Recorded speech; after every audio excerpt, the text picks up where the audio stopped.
Welcome to McPlum, simple solutions served daily. You start now by placing your thumb roughly behind the neck center, not gripping over the top. Use your fingertips to press with a slight 45-degree knuckle angle so strings meet the nail edge. This gives clarity.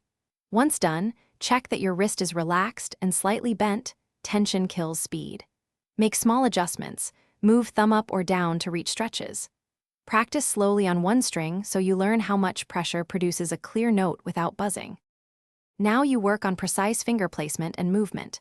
Assign fingers 1 through 4 and keep them hovering near their target fret so reaction time drops. Minimal lift, about 1/8 to 1/4 inch, reduces wasted motion. When shifting positions, use a guide finger to slide or pivot so your hand stays anchored.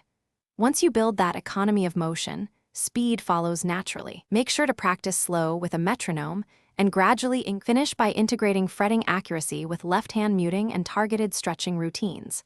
You should mute unwanted strings with spare digits or the side of your index finger to keep chords clean.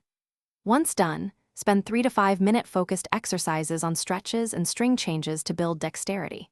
If you hear buzzing or dead notes, first lighten pressure, then reposition the fingertip closer to the fret.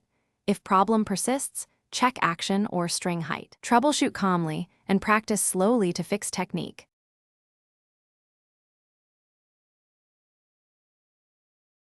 Thanks for watching. Stay juicy and subscribe.